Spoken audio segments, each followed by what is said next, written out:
welcome back to Rich Back Creations. Today we're going to make the first out of 2 Christmas ornaments inspired by Fantastic Beasts and Where to Find Them and Harry Potter. So in this first episode we're going to make the Bowtruckle, and in the next one we're going to make the Cornish pixie. So let's get started.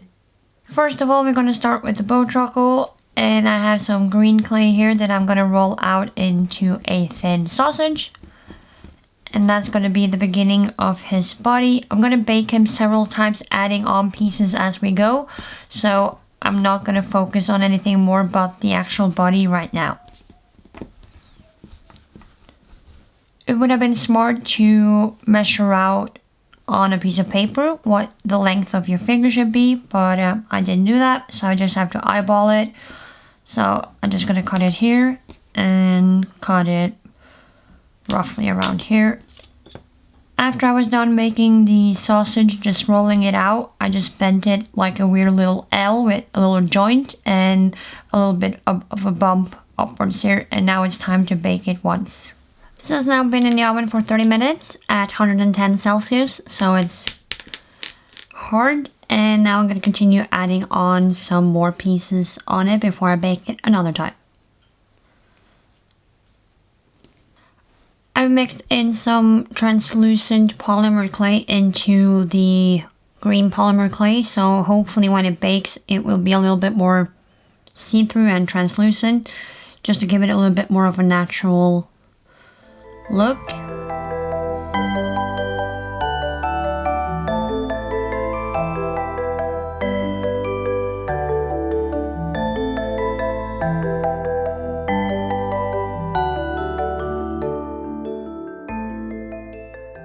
On this pre-baked part, I've added 2 legs on the tip that was sticking out and 1 little longer leg on the main body. And now I'm gonna put this in the oven for a second time. The figure has now been in the oven 2 times, and now I'm gonna add even more parts to the legs and just slowly building them up.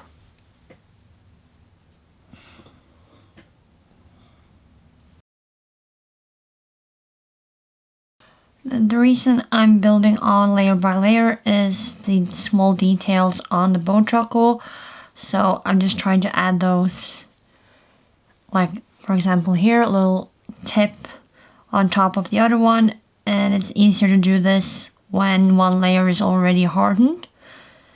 So I'm just slowly building up and adding, and so what I've just done is on this front leg of those 2 that were attached, I've just gone ahead and added something that could resemble some sort of cat claw from the side with a little point sticking out at the top, so it's overlapping the other piece. And I've pretty much done the same thing on the other leg that is close to it, but I've just added a little bend like so on what could resemble some sort of knee. And on the third leg, I've just added a piece so it now sort of looks like a Harry Potter scarf. And I'm going to put this in the oven for another 30 minutes. It's been in the oven now for another time, and now I'm going to continue adding on the limbs.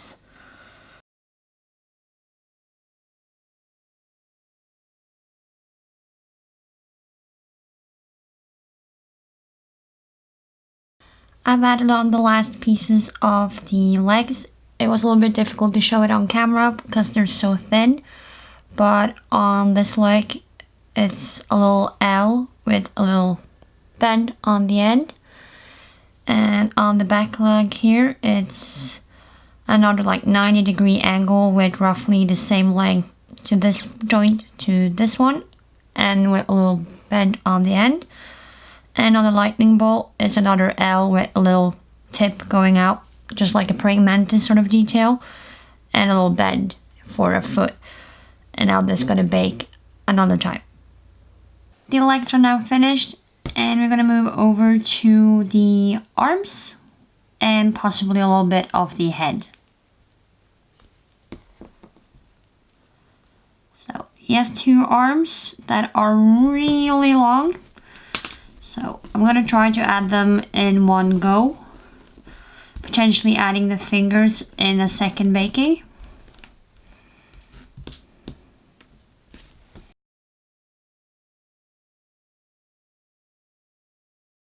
So now I'm just trying to add the arms. I just want them to go upwards because I want it to be hanging from a branch, just like he was hanging from Newt's hand. I have placed the arm such that it looks like it's hanging and it's ready for the oven.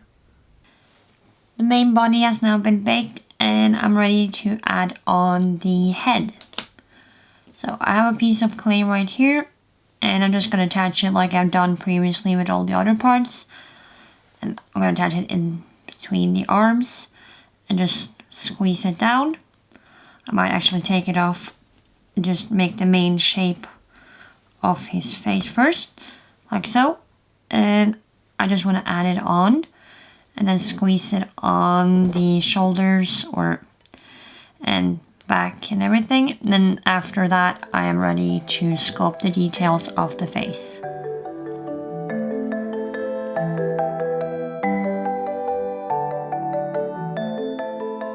So his face is really simplistic but yet really emotional. So I'm really just trying to look at reference pictures, trying to get the right shape. And he has a tiny mouth and some tiny circular eyes. So I'm just going to try to find the right position for those. I would say the mouth is about here. And the eyes will go a little bit further up around there.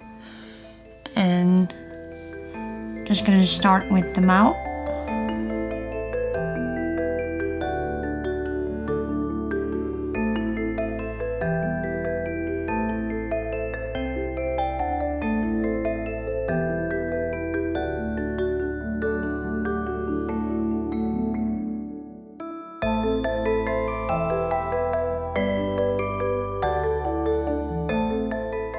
I've added on the head and sculpted 2 small antlers and a little mouth.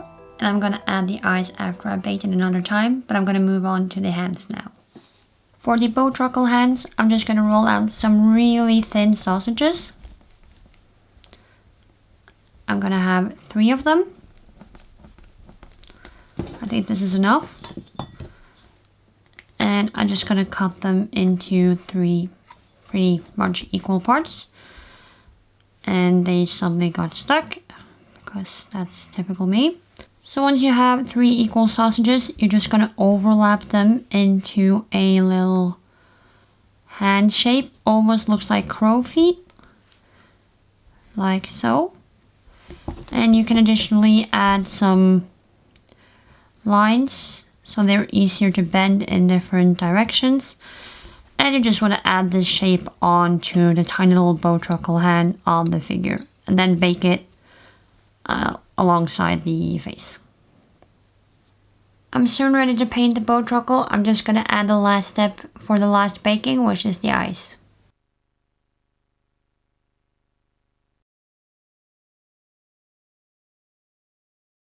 The Bowtruckle is now ready for a paint job. I've already gone ahead and painted the eyes black, and now I'm just going to paint a little bit of ochre yellow on him.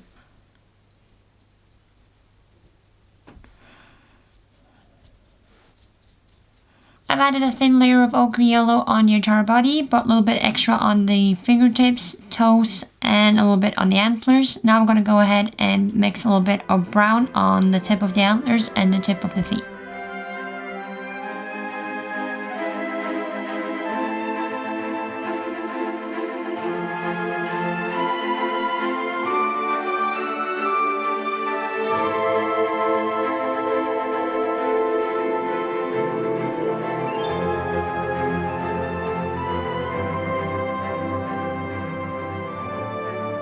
Bowtruckle is now finished. I just added on some leaves on his head made by acrylic paint and some paper.